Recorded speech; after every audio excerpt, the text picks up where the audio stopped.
स्वागत है आप सभी का हमारे इस प्लेटफॉर्म पाठ्यकला पे, जहाँ पे हम लोग जेपीएससी पीटी की क्लासेस कर रहे थे, है ना। तो अभी तक हम लोगों ने टोटल 5 लेक्चर देख लिए हैं जो जेपीएससी पीटी के रिगार्डिंग हैं, जो एग्जामिनेशंस में डायरेक्टली आपको देखने को मिलेंगे।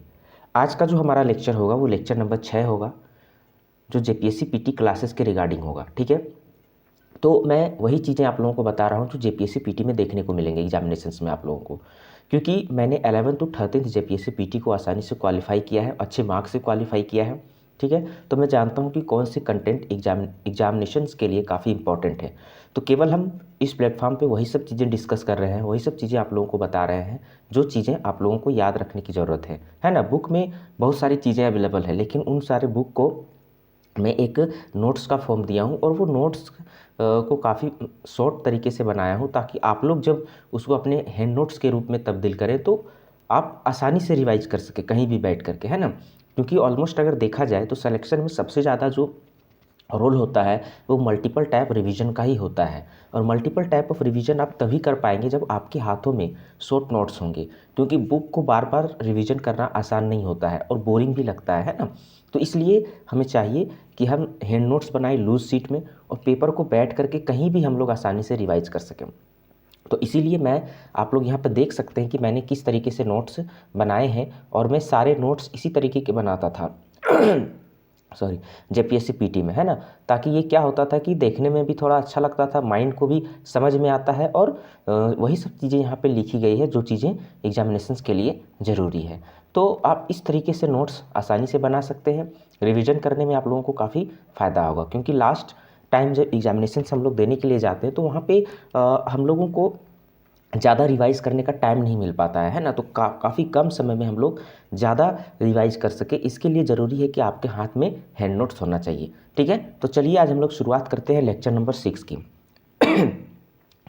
लेक्चर नंबर 6 की शुरुआत करते हैं। ठीक है, तो यहाँ पे कुछ इंपॉर्टेंट फैक्ट मैं आप लोगों को बता रहा हूँ जो एग्जामिनेशंस में पूछे गए हैं। तो मैं वो सब चीज़ें भी हाईलाइट करूँगा कि कौन कौन सी चीज़ें एग्जामिनेशंस में पूछे गए हैं। ठीक है, तो कुछ फैक्ट यहाँ से पूछ लिए जाते हैं, हालांकि उतना इंपॉर्टेंट यहाँ से ज़्यादा प्रश्न आए नहीं हैं, लेकिन क्या है कि एग्जामिनेशंस 1 से 2 नंबर में भी 1 से 2 नंबर से भी आप पीछे रह जाते हो। तो उसके लिए ज़रूरी है कि आप ओवरऑल सभी चीज़ों को एक बार कम से कम माइंड में देख लें। ठीक है, तो इससे क्वेश्चंस आते हैं, ऐसा नहीं कि नहीं आते हैं। तो मैं वही चीज़ें आप लोगों को बता रहा हूँ जो आपके एग्जामिनेशन में डायरेक्टली देखने को मिलेंगे। आप यही अगर मध्यकाल में झारखंड के टॉपिक को आप पढ़ेंगे बुक में, तो आपको क्या होगा कि कम से कम 10-15 पेज में आप लोगों को ये कंटेंट देखने को मिलेगा। उससे मैं केवल 2 पेजों में ले आया हूँ। ठीक है, तो चलिए हम लोग शुरुआत करते हैं सल्तनत काल के बारे में देखते हैं कि सल्तनत काल में झारखंड की क्या सिचुएशन थे। तो देखिए, सल्तनत काल की जब हम बात करते हैं तो यहाँ पे गुलाम वंश जो है, ठीक है, गुलाम वंश मुगल काल से पहले सल्तनत काल आता है। तो सल्तनत काल में बहुत सारे वंश आते हैं, जैसे गुलाम वंश आते हैं, खिलजी वंश आते हैं, तुगलक वंश आते हैं, लोधी वंश आते हैं। ठीक है, तो वो सारे वंश आपको यहाँ पे देखने को मिलते हैं। तो सल्तनत काल का जो गुलाम वंश था, और गुलाम वंश के जो शासक थे कौन थे, इल्तुतमिश और बलबन। ठीक है, इल्तुतमिश और बलबन, ये दोनों के टाइम पीरियड में झारखंड जो है सो क्या हुआ, इनके प्रभाव से लगभग मुक्त रहा था। ठीक है, यानी कि फ्री रहा था।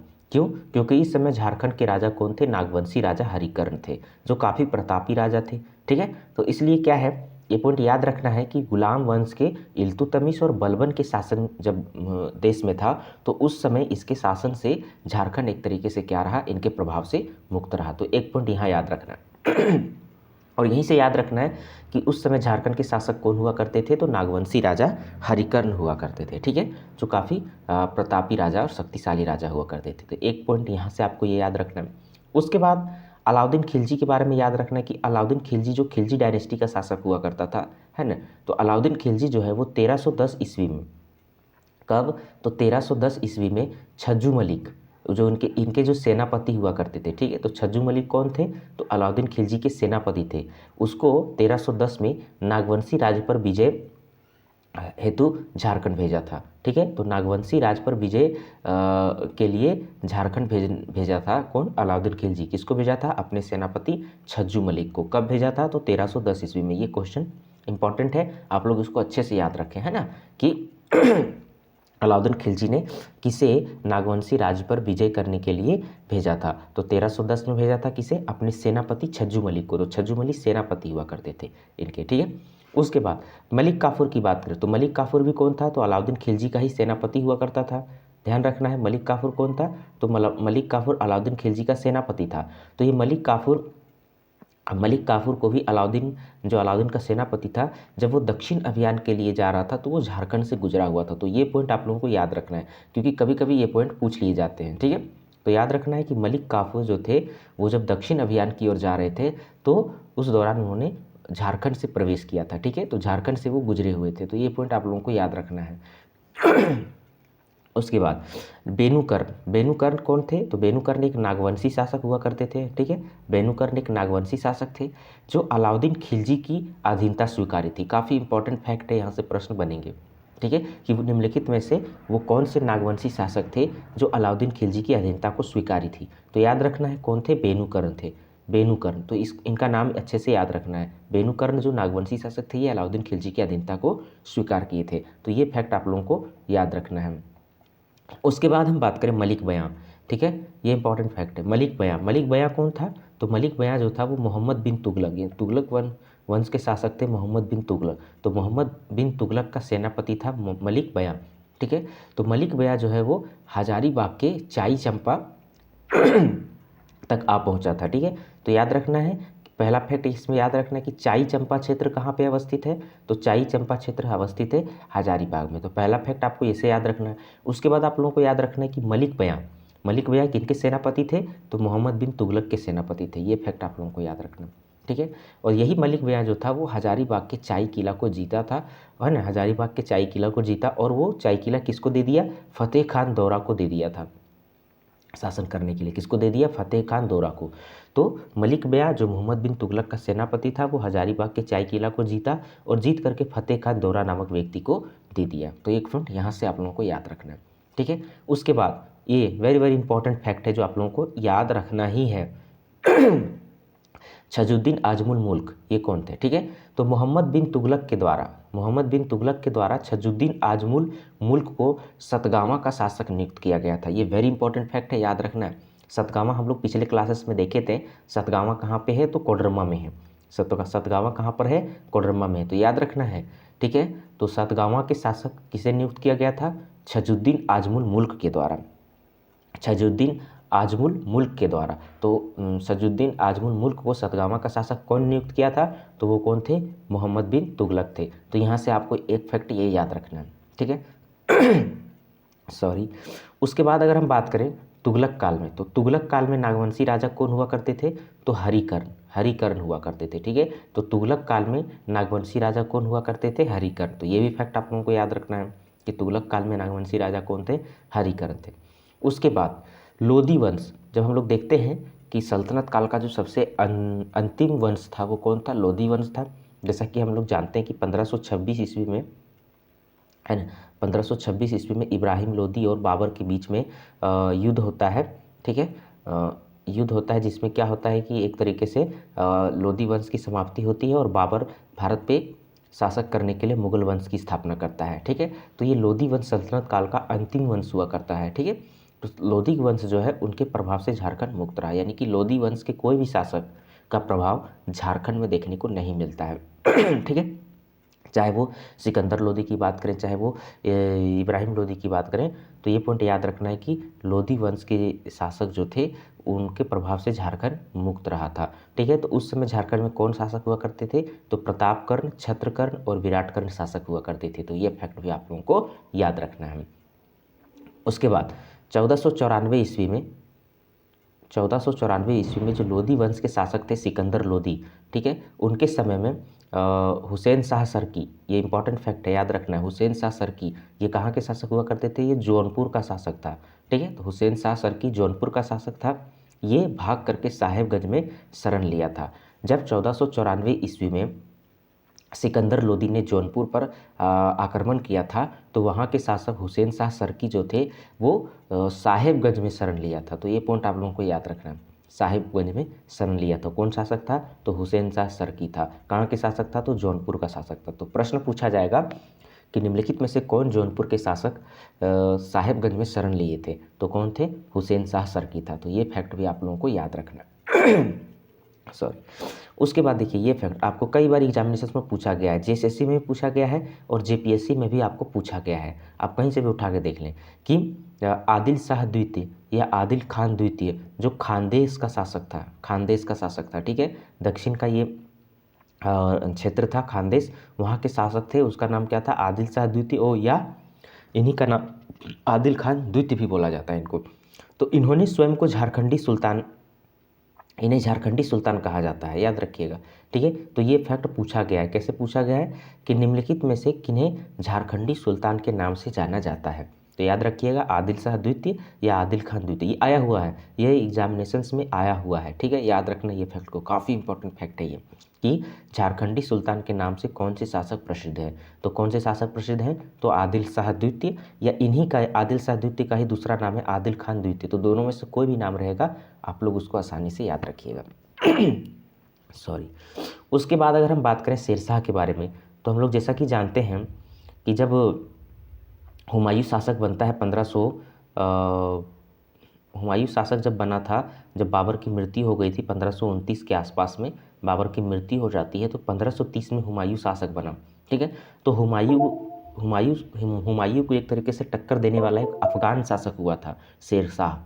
कौन शासक थे, तो ये भी याद रखना, ये अफगानी शासक थे, अफगानी शासक थे, ठीक है। अब बाकी जितने भी हम लोग पढ़ेंगे मुगल काल में, तो वो सारे तुर्की शासक थे, ठीक है। तो शेरशाह कौन थे, अफगानी शासक थे। तो अफगानी शासक शेरशाह के मध्य और हुमायूं के मध्य बहुत सारे युद्ध हुए, चौसा का युद्ध हुआ है ना, वो सारे युद्ध हुए, तो कन्नौज का युद्ध हुआ। तो वो सारे युद्ध में हुमायूं पराजय हो गया था और हुमायूं को दिल्ली की गद्दी छोड़ के भागना पड़ा था। उसी दौरान शेरशाह जो है सो दिल्ली की राजगद्दी पर बैठा था, ठीक है, अफगान वंश के शासक के रूप में। और तो उस तरीके से शेरशाह काफ़ी इंपॉर्टेंट हो जाता है, क्योंकि उस समय शेरशाह बिहार का एक तरीके से शासक हुआ करता था, सूबेदार हुआ करता था, ठीक है। तो शेरशाह से भी बहुत सारे प्रश्न जेपीएससी पीटी और जेएसएससी के क्वेश्चंस में देखने को मिलते हैं, क्योंकि शेरशाह जो है सो काफ़ी इंपॉर्टेंट है, काफ़ी इंपॉर्टेंट है एग्जामिनेशंस के लिए, झारखंड के एग्जामिनेशन के लिए खास करके। तो ये पॉइंट आप लोगों को याद रखना है। तो देखिए क्या चीज़ें हैं, तो शेरशाह का पुत्र था जलाल खान, ठीक है, जलाल खान, वो तेलियागढ़ी की नाकाबंदी करी थी। तो एक फैक्ट यहाँ से ये याद रखना, ये क्वेश्चन आपका एग्जाम में पूछा गया है कि तेलियागढ़ कहाँ है, तेलियागढ़ का किला कहाँ पर है, तो याद रखना कहाँ है, राजमहल में है। ये फैक्ट पूछा गया आपका कि तेलियागढ़ का किला कहाँ पर है, राजमहल में है, ये फैक्ट याद रखना आप लोगों को। और तेलियागढ़ के किला को नाकाबंदी करने वाले कौन शासक थे, तो जलाल खां थे। जलाल खां कौन थे, तो शेरशाह का पुत्र था। तो ये फैक्ट आप लोगों को एक याद रखना है। उसके बाद 1538 में रोहतासगढ़ किला पर कब्जा किया था शेरशाह ने। ये फैक्ट भी एग्जामिनेशंस में पूछा गया है, इसलिए इसको याद रखना है कि कब रोहतासगढ़ किला पर शेरशाह के द्वारा कब्जा किया गया, तो 1538 में किया गया। 1538 में रोहतासगढ़ किला पर कब्जा किया गया, किसके द्वारा, अफगानी शासक शेरशाह के द्वारा। उसके बाद सबसे इंपॉर्टेंट फैक्टर ये देखिए, ये जेएसएससी के एग्जामिनेशंस में पूछा गया प्रश्न है कि झारखंड में मुस्लिमों के प्रवेश का मार्ग प्रशस्त करने वाले निम्नलिखित में से कौन से शासक थे। तो ऐसा माना जाता है कि शेरशाह के दौरान ही झारखंड में मुस्लिमों का प्रवेश एक तरीके से शुरू हुआ। तो ये फैक्ट जेएसएससी के एग्जामिनेशंस में पूछा गया है, आप लोगों को याद रखना है कि झारखंड में मुस्लिमों के प्रवेश के मार्ग को प्रशस्त करने वाले कौन से शासक थे, तो कौन से शासक थे, शेरशाह। शेरशाह के समय से ही झारखंड में मुस्लिमों का प्रवेश एक तरीके से शुरू हुआ। तो ये फैक्ट आप लोगों को याद रखना है। सॉरी। उसके बाद देखिए ये भी प्रश्न पूछा गया, सेनापति, शेरशाह के जो सेनापति थे कौन थे, खवास खां। तो याद रखना है आप लोगों को, है ना। ऊपर भी हम लोगों ने बताया था कि मोहम्मद बिन तुगलक का मलिक कफूर जो था वो अलाउद्दीन खिलजी का सेनापति था, ठीक है। उसके बाद मलिक बया जो था वो मोहम्मद बिन तुगलक का सेनापति था, ठीक है। तो ये फैक्ट आप लोगों को याद रखना है। और यहाँ पे भी हम लोग देख रहे हैं खवास खां। तो खवास खां कौन थे, तो खवास खां शेरशाह का सेनापति था, ठीक है। तो महारत चेरो ये राजा का नाम थे, चेर वंशीय राजा महारत चेरो। तो हम लोग पढ़ेंगे पलामू में एक डायनेस्टी था, चेर डायनेस्टी, ठीक है, चेर वंश। तो चेर वंश जो पलामू का चेर वंश था उसके शासक थे महारत चेरो, ठीक है। तो महारत चेरो को पराजित करके खवास खां, इनके पास एक हाथी था महारत चेरो के पास जिसका नाम था श्याम सुंदर, ठीक है। तो श्याम सुंदर हाथी को खवास खां ने क्या किया था, इनसे छीन लिया था। तो याद रखना इनसे प्राप्त किया था।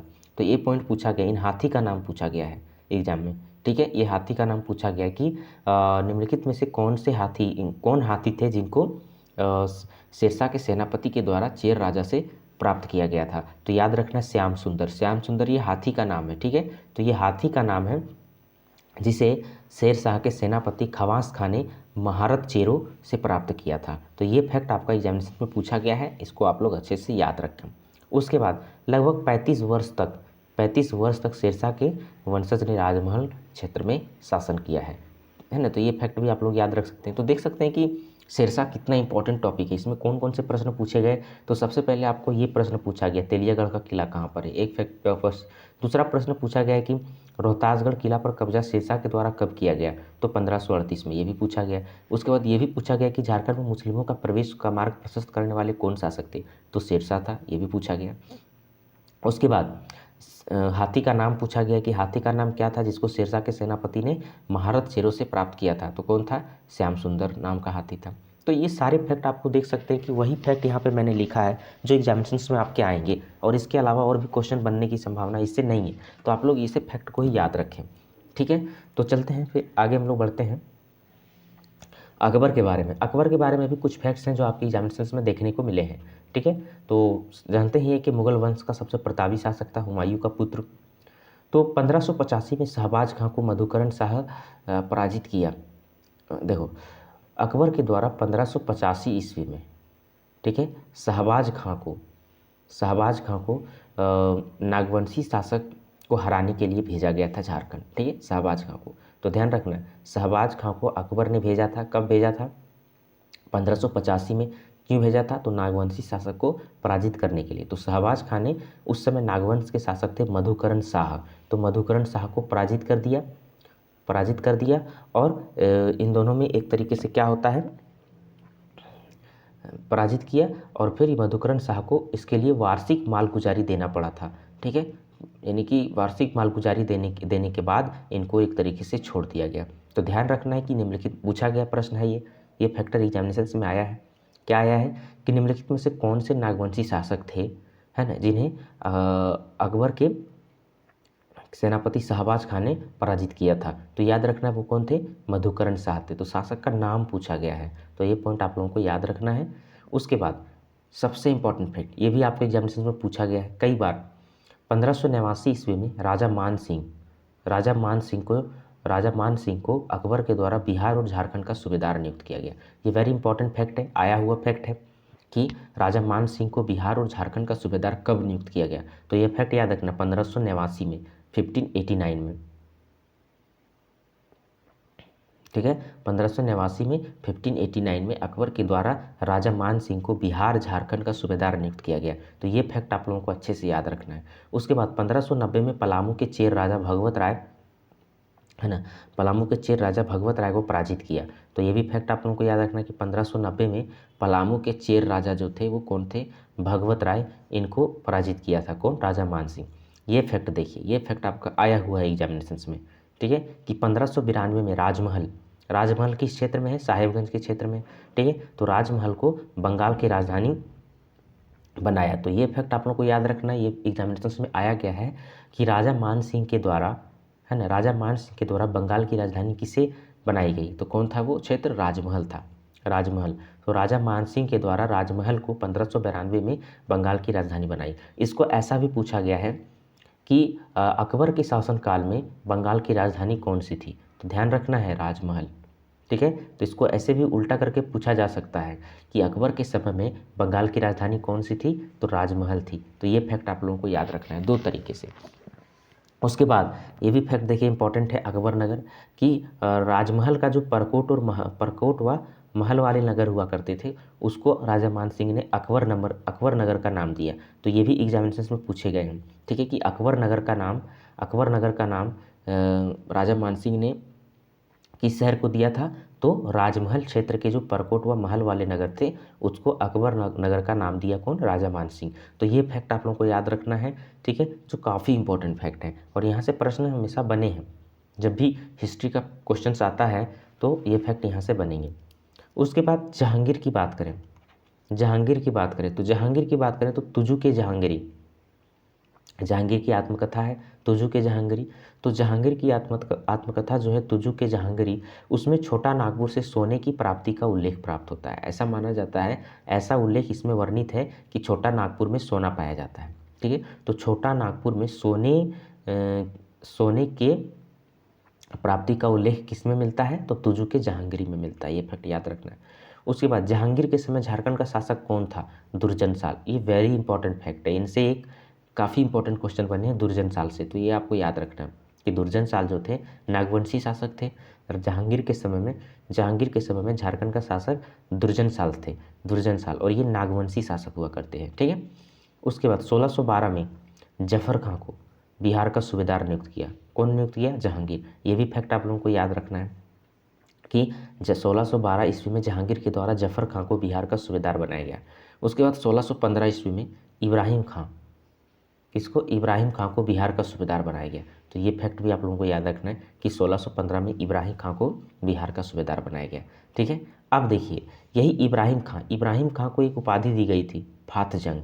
ये फैक्ट आपको याद रखना, ये पूछा जा सकता है। ठीक है, कि इब्राहिम खां को जहांगीर के द्वारा कौन सी उपाधि दी गई थी, तो फात जंग की उपाधि दी गई थी जहांगीर के द्वारा इब्राहिम खां को। ठीक है, इब्राहिम खां जो था वो दुर्जनशाल, जो उस समय झारखंड का शासक था, उसको पराजित करके 12 वर्ष तक ग्वालियर के किला में बंद किया था। ये फैक्ट आपके जेपीएससी में पूछा गया है कि निम्नलिखित में से वो कौन से शासक थे जिसको ग्वालियर के किला में बंद करके रखा गया था। तो कौन से शासक थे, दुर्जनशाल थे, जिसको कितने वर्षों तक रखा गया था, 12 वर्षों तक। ये भी पूछा जा सकता है, याद रखना है, 12 वर्षों तक रखा गया था। कौन से किला में रखा गया था, ये भी पूछा गया है, तो ग्वालियर किला में। ये भी फैक्ट याद रखना है। ठीक है, और वो शासक का नाम क्या था, दुर्जनशाल। ठीक है, तो यहाँ से ये प्रश्न, 2 प्रश्न यहाँ से बने हैं केवल ये स्टेटमेंट से। पहला पूछा गया कि कौन से शासक थे जिसको 12 वर्ष तक कैद करके रखा गया ग्वालियर किला में, तो दुर्जनशाल। और दूसरा प्रश्न बने हैं कि दुर्जनशाल को किस किले में बंद करके रखा गया था, तो याद रखना है ग्वालियर का किला में। ठीक है, तो ये वेरी इंपॉर्टेंट फैक्ट है। उसके बाद देखिए जहांगीर ने फिर दुर्जनशाल को छोड़ दिया और शाह की पदवी दी। ठीक है, जहांगीर ने दुर्जनशाल को छोड़ दिया और शाह की पदवी दी, और उसको 6000 वार्षिक कर देने के लिए मनवाया। ठीक है, ऐसा बोला जहांगीर के द्वारा कि आप हमको सालाना 6000 रुपया कर दोगे, टैक्स दोगे, तब हम आपको छोड़ देंगे। ठीक है, और शाह की पदवी भी दी। तो ये पॉइंट यहाँ से पूछा गया है, काफ़ी इंपॉर्टेंट है, इसको आप लोग अच्छे से याद रख लें। ठीक है, अब हम लोग बात करते हैं पलामू के चेर वंश के बारे में। ठीक है, पलामू के चेर वंश के बारे में बात करते हैं, पलामू के चेर वंशों के बारे में बात करते हैं। तो देखिए 1607 ईस्वी में जहांगीर, ठीक है, 1607 ईस्वी में जहांगीर ने अफजल खां को सूबेदार नियुक्त किया था। ठीक है, तो 1607 ईस्वी में जहांगीर ने किसे, अफजल खां को सूबेदार नियुक्त किया था। याद रखना है इस पॉइंट को। पलामू के चेरों के बारे में हम लोग पढ़ रहे हैं। ठीक है, हाँ, तो 1607 ईस्वी में जहांगीर ने अफजल खां को सूबेदार नियुक्त किया। उसके बाद जहांगीर के आक्रमण के समय में शासक कौन था, अनंत राय था। तो जहांगीर के आक्रमण के समय शासक कौन थे, अनंत राय थे। 1612 ईस्वी में सहबल राय पलामू का शासक बना था, पलामू का शासक था। ठीक है, तो याद रखना इस पॉइंट को। और यही सहबल राय के बारे में एक इंपॉर्टेंट फैक्ट है जो आप लोगों को याद रखना है कि सहबल राय ही थे जो जहांगीर ने उन्हें बाघ से लड़ने का आदेश दिया था और उसी दौरान उनकी मृत्यु हो गई थी। ठीक है, तो ये फैक्ट आपको याद रखना है कि सहबल राय जो थे, चेर वंश राजा सहबल राय, ठीक है, उनको अपने मनोरंजन के लिए जहांगीर ने बाघ से लड़ने का आदेश दिया और उसी दौरान उनकी मृत्यु हो गई। वो कौन शासक थे, तो सहबल राय थे, याद रखना है। उसके बाद सबसे इम्पॉर्टेंट फैक्ट जहाँ से आपके प्रश्न आते हैं, मेदिनी राय, इनका नाम याद रखना है। पलामू के चेर वंशी शासकों में सबसे प्रतापी शासक हुआ करते हैं कौन, मेदिनी राय। ठीक है, मेदिनी राय सबसे प्रतापी शासक हुआ करते थे। तो मेदिनी राय को कहा जाता है चेरों का स्वर्ण युग। मेदिनी राय के शासन काल को चेरों का स्वर्ण युग कहा जाता है, गोल्डन पीरियड ऑफ चेरा। ठीक है, तो याद रखना है कि मेदिनी राय को चेरों का स्वर्ण युग का काल कहा जाता है। मेदिनी राय के काल को औरंगजेब के समय में ये शासक थे। मेदिनी राय औरंगजेब के समय में शासक हुआ करते थे। इन्हें सर्वाधिक शक्तिशाली चेरवंशी शासक कहा जाता है। ठीक है, उसके बाद मेदिनी राय को न्यासी राजा की संज्ञान दी गई है। ये फैक्ट आपका एग्जामिनेशन में आया है। ठीक है, कि निम्नलिखित में से कौन से शासक को न्यासी राजा की संज्ञान दी गई है, तो न्यासी राजा किन्हें कहा जाता था, मेदिनी राय को कहा जाता था। इनकी मृत्यु हुई है 1674 ईस्वी में। ये भी आप लोगों को याद रखना। तो यहाँ से 2 क्वेश्चन बने हैं, ठीक है, 3 क्वेश्चन बने हैं कि निम्नलिखित में से किनके शासनकाल को चेरों का स्वर्ण युग कहा जाता है। तो चेरों का स्वर्ण युग क्या कहा जाता है? मेदिनी राय के शासनकाल को। एक प्रश्न ऐसे बने हैं। दूसरा प्रश्न बना है कि चेर वंश से सर्वाधिक शक्तिशाली शासक कौन थे? तो कौन थे? मेदिनी राय थे। दूसरा प्रश्न ये बना है। तीसरा प्रश्न बना है कि निम्नलिखित में से किन्हें न्यासी राजा की संज्ञा दी गई है? तो न्यासी राजा की संज्ञा किन्हें दी गई है? मेदिनी राय को दी गई। तो ये फैक्ट आप लोगों को याद रखना है। ये भी पूछा जा सकता है कि औरंगजेब के समय में चेरवंशी शासक कौन थे? तो कौन थे? मेदिनी राय थे। तो ये फैक्ट है जो आप लोगों को याद रखना चाहिए, ठीक है। तो इसी तरीके से वो सब फैक्ट याद रखें जो पीटी में आप लोगों को आएंगे, एक्स्ट्रा पढ़ने की जरूरत नहीं है। उसके बाद देखिए दाऊद खां।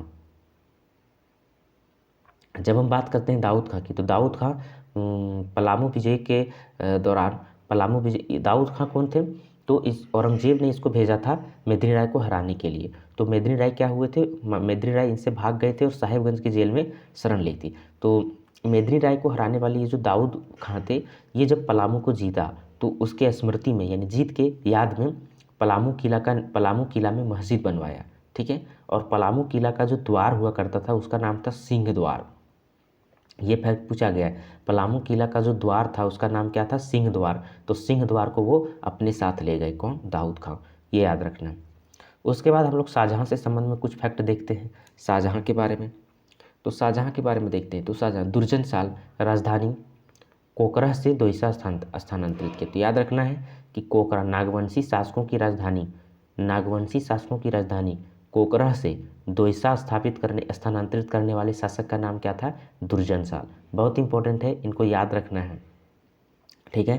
कि शाहजहां के समय में कौन शासक थे? तो दुर्जन साल। और दुर्जन साल ही वो नागवंशी शासक थे जो अपनी राजधानी को कोकरह से दोईसा स्थानांतरित किया। ये प्रश्न पूछा गया है, ठीक है। ये प्रश्न पूछा गया है कि कौन से शासक नागवंशी शासक थे जिन्होंने अपनी राजधानी को कोकरह से दोईसा स्थानांतरित किया? तो ये याद रखना। उसके बाद ये भी प्रश्न पूछा गया है कि नवरत्नगढ़ का किला या नवरत्नगढ़ का महल कहाँ पर था? तो दोईसा में था, ठीक है, दोईसा में था। तो याद रखना, नवरत्नगढ़ का किला या नवरत्नगढ़ का महल कहाँ पे था? दोईसा में था। ये फैक्ट ये पूछा गया एग्जामिनेशन में। और यही नवरत्नगढ़ महल में झरोखा दर्शन की व्यवस्था करी गई थी, जो मुगल काल में विद्यमान थी। झरोखा दर्शन की प्रथा, वो झरोखा दर्शन की प्रथा कहाँ पे थी? तो नवरत्नगढ़ के महल में भी देखने को मिलता है, जो दोईसा में था और जिसकी स्थापना दुर्जन साल के द्वारा करी गई थी। तो ये आपको याद रखना। उसके बाद दुर्जन साल की मृत्यु से 1640 ईस्वी में हो जाता है और रघुनाथ शाह बनते हैं शासक, ठीक है, रघुनाथ शाह शासक बनते हैं। तो ये पॉइंट यहाँ से याद रखना है। नवरत्नगढ़ का किला भी कहाँ पर है? तो दोईसा में है, याद रखना। यहीं पे झरोखा दर्शन की व्यवस्था विद्यमान है। उसके बाद अगर हम बात करें पलामू का चेर वंशी राजा प्रताप राय हुआ करता था शाहजहां के टाइम पीरियड में। तो इनका ये भी प्रश्न पूछा गया है कि शाहजहां के टाइम पीरियड में चेर वंशी राजा कौन थे? तो प्रताप राय थे। ये काफ़ी प्रतापी शासक हुआ करते थे, ठीक है। शाहिस्ता खां को बिहार का सूबेदार कौन बनाया? तो शाहजहां के द्वारा बनवाया गया। ये भी पॉइंट है, याद रखना, इंपॉर्टेंट है, एग्जामिनेशन में आया हुआ है कि बिहार का सूबेदार शाहिस्ता खां को बिहार का सूबेदार किनके द्वारा नियुक्त किया गया? तो कौन था? शाहजहां, ठीक है। और ये शाइस्ता का जो है वो 1641 में पलामू पर आक्रमण करता है और प्रताप राय जो पलामू का उस समय का चेरवंशी शासक था उसको संधि के लिए विवश करता है। उसके बाद प्रताप राय 1000 का मनसब दिया। प्रताप राय को शाहजहां 1000 का मनसब दिया था। मनसब क्या होता था? तो उस समय मुगल काल में उपाधि होती थी जो दिया जाता था, ठीक है। तो 1000 का मनसब प्रदान किया प्रताप राय को, कौन? शाहजहां। किसकी सिफारिश पर? तो इत्तिकाद खां के सिफारिश पर। इत्तिकाद खां सिफारिश किया था शाहजहां से कि प्रताप राय को मनसब दी जाए। तो प्रताप राय को शाहजहां ने 1000 का मनसब दिया था। ये फैक्ट याद रखना है, सबसे इंपॉर्टेंट फैक्ट है यहाँ पे। उसके बाद प्रताप राय ने पुराना पलामू किला का निर्माण किया था। उसके बाद 1639 ईस्वी में बंगाल की राजधानी राजमहल थी। हम लोगों ने देखा था कि अकबर के समय में ही राजा मानसिंह के द्वारा बंगाल की राजधानी राजमहल को बनाया गया था। तो 1639 में भी बंगाल की राजधानी राजमहल थी और यही राजमहल में एक मुगल टकसाल हुआ करता था, मुगल टकसाल। तो टकसाल क्या होता था? टकसाल वो एक तरीके से कारखाना होता था जहाँ पे सिक्कों की छपाई होती थी, ठीक है। तो याद रखना, टकसाल सिक्कों की छपाई होती थी, छापा खाना इसको कहा जा सकता है सिक्कों का, ठीक है। तो ऐसा भी पूछा जा सकता है क्वेश्चन कि निम्नलिखित में से मुगल शासकों का टकसाल किस क्षेत्र में देखने को मिलते हैं। तो वो कौन था? राजमहल था, याद रखना। औरंगजेब के समय राजमहल से ढाका, बंगाल की राजधानी कहाँ पर कर दी गई? ढाका कर दी गई। तो ये फैक्ट है जो आप लोगों को अच्छे से याद रखना चाहिए। औरंगजेब के समय में जो बंगाल की राजधानी थी वो ढाका हो गया, और अकबर के समय में जो बंगाल की राजधानी थी वो राजमहल थी। तो ये 2 फैक्ट याद रखना। उसके बाद शाहजहाँ का जो पुत्र था शाहसुजा, वो बंगाल और उड़ीसा का गवर्नर था, और उसी दौरान वो राजमहल को अपना राजधानी बनाया था। तो याद रखना, निम्नलिखित में कौन से मुगल शासक थे जो मतलब मुगल राजकुमार हुआ करते थे जो राजमहल को अपना राजधानी बनाया? तो वो कौन था? शाहसुजा था। शाहसुजा, उस समय शाहसुजा को बंगाल और उड़ीसा का गवर्नर बनाया गया था। तो ये फैक्ट है जो आप लोगों को याद रखने हैं, ठीक है। उसके बाद कुछ और फैक्ट हैं औरंगजेब से संबंध में। तो औरंगजेब के समय में नागवंशी शासक रघुनाथ शाह थे या राम शाह थे, ठीक है, ये याद रखना है। उसके बाद रघुनाथ शाह, मदन मोहन मंदिर, इनके शासनकाल में ही मदन मोहन मंदिर का निर्माण किया गया। कहाँ पे? रांची में। और इसके निर्माता कौन थे? लक्ष्मी नारायण तिवारी।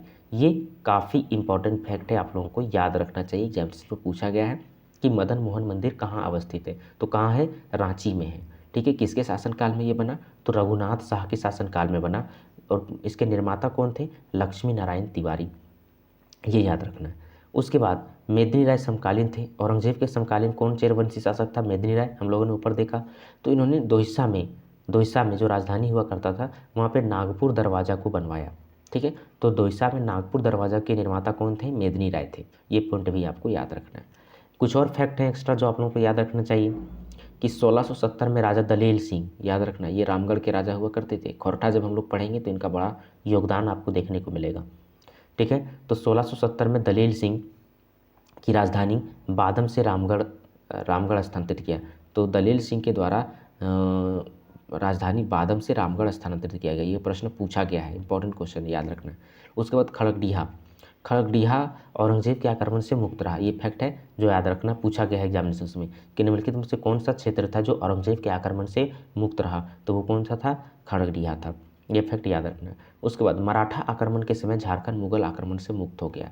जब मराठा साम्राज्य के द्वारा मुगल साम्राज्य पर आक्रमण किया गया तो झारखंड से मुगल साम्राज्य का अस्तित्व समाप्त हो गया। ये फैक्ट याद रखना है। ये सबसे इम्पोर्टेंट फैक्ट है जो आप लोगों को याद रखना चाहिए कि धनबाद पूरे झारखंड का एकमात्र ऐसा क्षेत्र था जो मुस्लिम आक्रमण से पूर्णतः बचा रहा, यानी कि वहाँ पे कभी भी मुस्लिम आक्रमण नहीं हुआ।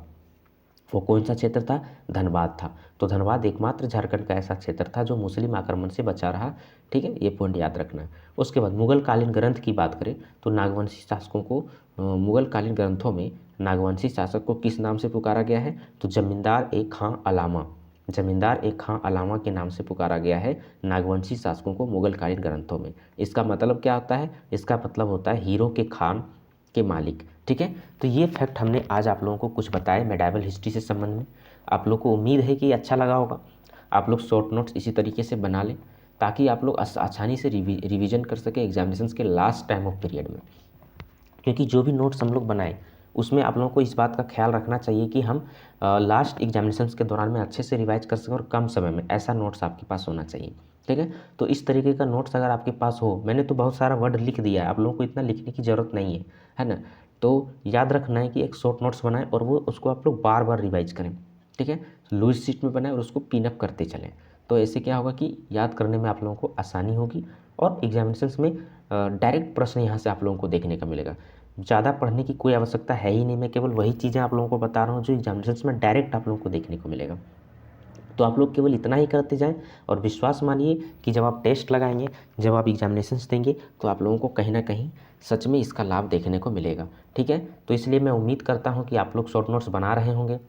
तो हमारा जो ये चैनल है पाठ्यकला, इस पर आप लोग ज़्यादा से ज़्यादा शेयर करें, लाइक करें, कमेंट करके बताएं कि और भी कौन सी चीज़ें आप लोगों को चाहिए, ठीक है। और उन लोगों के पास पहुंचाएं जो सच में वास्तविक रूप में मतलब जेपीएससी पीटी की तैयारी करना चाहते हैं, ठीक है। क्योंकि आज के इस दौर में जहाँ पे कोचिंग वाले कितने पैसे लेकर के आप लोगों को ऐसा कंटेंट देते हैं, तो वहाँ मैं आप लोगों को फ्री में ऐसा कंटेंट दे रहा हूँ, तो आप लोगों को क्या करना चाहिए? इसका लाभ उठाना चाहिए, ठीक है। तो चलिए हम लोग मिलते हैं अगले वीडियो में। तब तक के लिए आप हमारे वीडियो को लाइक शेयर सब्सक्राइब करते रहें, ठीक है। तो तब तक के लिए थैंक यू, जय हिंद।